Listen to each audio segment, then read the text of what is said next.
Well, good morning, everybody. I'm glad to present you the Austrian perspective and experience on adoption of international accounting standards and publishing an opening balance sheet. I'm talking as a budget practitioner, which means I've done that in my country, in Austria. And I will present you the key elements of our reform, the process towards the reform, and I'll start with a few facts and figures on the reform. We started preparing the reform almost 20 years ago, in the late 1990s. And we implemented it in two steps, 2009 and 2013, on a central government level, based on unanimous decision in Parliament. So we got a very broad consensus in my country for the reform, which is very important because governments come and go, but the reform should stay. And therefore, broad consensus is key. The main reform drivers in my country were the Ministry of Finance and the Court of Audit, brothers in arms, friends of the taxpayers in that respect. And we had basically three main reform areas: introducing a medium-term expenditure framework, accrual budgeting and accounting, and performance budgeting. So why did we do the reform? Basically, we did the reform because we felt we were stuck in the fiscal fog. And I want to present you three dimensions of this fiscal fog. The first dimension is fiscal fog concerning the future. Traditional budgeting just focuses on the annual budget and not on the medium-term, let alone long-term perspective. So what did we do? We introduced a medium-term expenditure framework with legally binding expenditure ceilings. The culture in my country is if something is in the law, it's important. If it's just politically agreed, it's nothing. So you need to enshrine things into law. Therefore, we had legally binding expenditure ceilings and legally binding ceilings for public staff, 4 years ahead on a rolling basis. And additionally, we introduced a long-term fiscal projection 30 years in advance, every 3 years. Combined with that, we introduced a win-win situation between Ministry of Finance and line ministries. Ministry of Finance received hard expenditure ceilings in the medium term, while line ministries were allowed to be very flexible within the ceilings as long as they respected the ceilings. So line ministries could redeploy funds in the budget execution, could carry forward unused funds if they would stay within the expenditure ceilings. This proved to be very helpful to create a win-win situation for every stakeholder within the government. The second dimension of fiscal fog was concerning results for citizens. Traditional budgeting always asks the question, who should get how much? We never talked about results for citizens. This was not an issue. And therefore, the consequence was that if we've got a new problem, everybody was saying we need more money, instead of thinking about how could we spend money more efficiently in a smarter way. And therefore, we introduced performance budgeting, which would force every ministry on every budget level to define outcomes, indicators, and outputs for each ministry, which would be part of the budget decision in Parliament. So members of Parliament would vote on that, not only on the allocation of resources. So budget reform in that sense is to bring two things together: who gets how much and who has to deliver which results for the citizens and for the taxpayers. The third and maybe most important issue concerning this workshop today and tomorrow is the fiscal fog concerning true and fair view. Traditional budgeting deals with cash only, and there are lots of financial risks which are in a blind spot if you just have cash only. So what did we do? We added an operating statement to the cash flow statement in the annual budget. Both are legally binding. And we introduced a balance sheet as part of the annual financial statement. So we can now show and depict fiscal risks and fiscal burdens, not shown in a cash-only perspective. I will come to that in a minute. We used international public sector accounting standards as a lighthouse, although I have to confess we didn't apply 100%, but I think 80% is a fair number. And a major victory was last fall when we got the legal provision for forcing local and regional governments to join the accruals reform. So they have now some years of transition period, but from 2020 on, we will have one accrual, accounting, and budgeting system for central government, regional government, and local governments. This is, I think, a major step forward. First thing, if you do accruals in real budget life, is you have to do an opening balance sheet. The tricky thing was we had to combine two things, because we did it with our own staff. We didn't hire consultants. We did it with public staff that we trained before. We trained thousands of staff in my country in preparation of that exercise. We had to do two things. On the one thing, full disclosure of assets and liabilities. On the other hand, to avoid a bureaucratic monster. To be lean, to be effective, minimizing time, effort, and expenses. So what did we do? We very pragmatically allowed flat rate and comparative parameters being used. We permitted measurement alternatives, and for instance, as far as subsidiaries are concerned, we valued them at equity and did not fully consolidate them.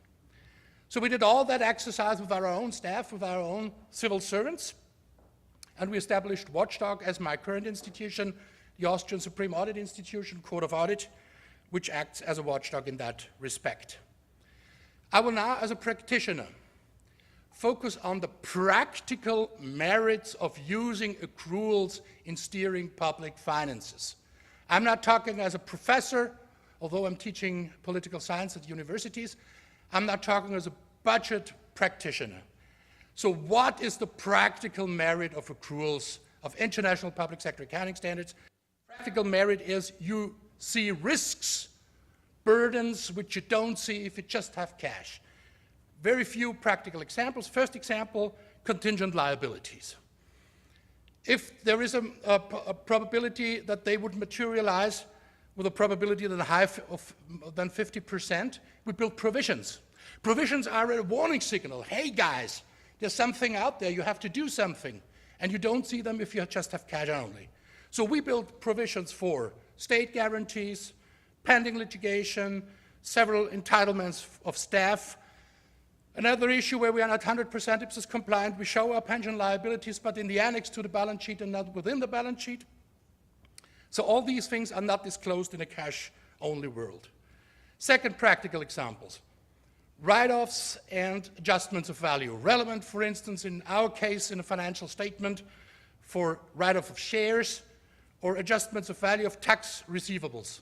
Money that the state should get but doesn't get is relevant, and you don't see it in a cash-only system. And therefore, this is an important issue, and we show that in our balance sheet. Next example, pay now, order now, pay later. Relevant, for instance, in infrastructure. I give a very practical example. In a financial statement 2014 of my country, if you look at railway infrastructure, cash flow statement depicts 2.2 billion euros that we paid. If you look at the operating statement, what we really built during that year was 3.6 billion euros, more than 50% higher than the cash number. So if you just would have had cash, you wouldn't have seen the real budget burden associated to railway infrastructure. And maybe the most striking example is if you look at the deficit. The deficit for 2014 for the central government of Austria, according to the cash flow statement, was 3.2 billion euros, roughly 1% of GDP. That was the cash number. If you look at the operating statement, it was 9.1 billion euro, almost threefold the number of the cash flow statement. So this is a very practical example. You are lost if you just have cash. Cash is important, but cash alone is insufficient. And therefore, it's so important to do this accrual exercise with international and public sector accounting standards. And it's obvious that if you want to answer the question if your country is poorer or richer than a year ago, you can't answer this question if you just have cash. You need accruals, you need international public sector accounting standards, and this is the Austrian balance sheet. on a central government level. I won't go through it because it would take too much time. But just look at the red figures. Ian just mentioned net worth is the central issue. Look at net worth, the red figures. We have negative net worth in the opening balance sheet of 134 billion euros, roughly 45% of GDP. And at the end of 2013, 1 year later, it was already 141 billion euros, 7 billion worse. At the end of 2014, it was 148 billion euros, again 7 billion worth. And we'll publish in a few weeks the financial statement for 2015, and I can already tell you the figure will worsen more.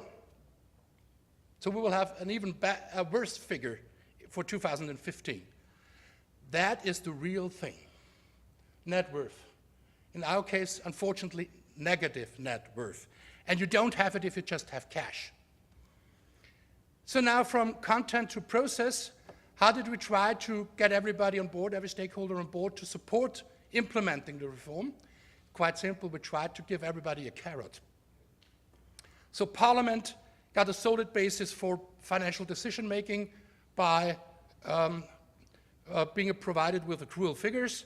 We introduced a parliamentary budget office that would provide Parliament with independent views on budgetary issues, independent from the Ministry of Finance, that some members of Parliament always perceived to cheat Parliament. So we gave them an independent assistance, and we trained members of Parliament and their staff to grill us. So this is a dialectic exercise. We took a spear, put it in our own back to make us run. And that's what you need if you do such a dialectical exercise. If you want to make the reform being really relevant in practice, you have to avoid the reform being just treated as an administrative issue, a technical issue. It's a cultural change, what I'm talking about. So, citizens, media, and markets and academic community got enhanced insight into public financial status. My institution, Court of Audit, got a broader portfolio. Line Ministries got a solid basis for decision-making on accruals. The biggest mistake that you could make is, if you have passed all things through Parliament, and if you start the real thing, then to lean back and think, now, mission completed, mission accomplished, we are fine. This would be a very, very big mistake, because then the real thing begins. You have to put life into the reform. And therefore the question is, how can you keep the reform going? What did we do? We burned all bridges behind us. How did we do it? We changed the constitution. You have to know that in Central Europe, constitutions are much more detailed than in other parts of the world. So in our constitution, for instance, we even define principles for budgeting. So we skipped the old ones and, for instance, had the new principle true and fair view, which meant you couldn't go on with cash only. So we burned all bridges behind us as a clear signal to all stakeholders, better adapt in time. We used the pressure of biting watchdogs. Parliament would grill ministers if they won't comply with the new rules. Court of Audit would publish reports that would be reflected in the media. Our independent fiscal council would use the data to press for fiscal sustainability, and so on and so forth. We never stopped the dialogue with the stakeholders to prove them, hey, you have decided on the reform, these are the results, look, it was a good decision to have this reform. We trained staff not only prior to implementation of the reform, but particularly afterwards, because staff tend to forget a lot of things if they are just trained before the reform. And particularly if there is such a tricky issue as accruals, which needs a lot of technical capability. So you have to train people. And maybe the most important issue is you need time for implementing these things. You have to calibrate expectations. You will never have a perfect start. You will always have deficiencies. But it's important that year per year you make progress and reform materializes more and more in political practice. So it's about a change of mindset. It's a cultural issue again. Finally, achievements and challenges. Well, achievement is we did it and it works in most instances. The challenge is we still have our deficiencies, and I want to show you that as far as accruals is concerned. The achievements are obvious. We now see risks and burdens not visible in a cash flow statement. We now, I think, have a very good approach that fosters true and fair view. On the other hand, my institution, the Court of Audit, regularly discloses technical deficiencies in the application of the new rules, for instance, accounting errors due to IT interfaces, errors on valuation, for instance, as far as present value of long-term receivables are concerned, or deficiencies in recognizing provisions, for instance, concerning pending litigation. So we are not perfect at all. We still have to learn, we still have to make things better.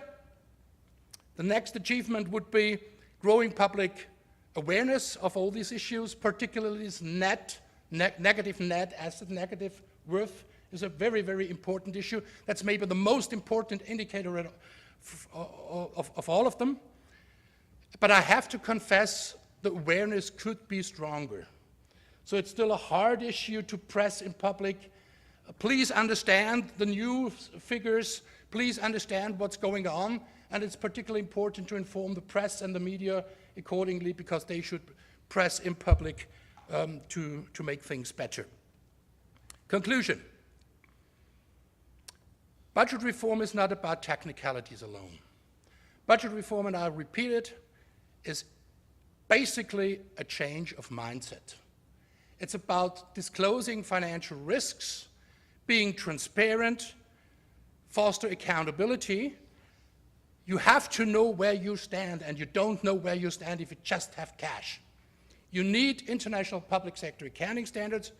It's hard to implement them in a perfect way, and we don't succeed in that respect.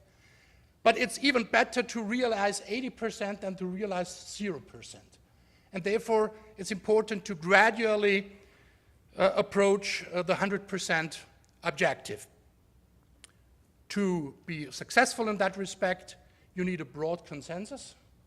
If just one particular part of the political spectrum wants a reform and the others are very much opposed, you would see the reform die as soon as a changing government is there. Therefore, a broad consensus is crucial for a lasting reform, and all the stakeholders involved need a long breath and ongoing passion to really press for the reform, particularly when the reform is already implemented. I've provided in the annex a lot of additional slides, particularly concerning other parts of the reform. So if you're interested, please look into the slides and you'll get more information. Thank you very much for your attention.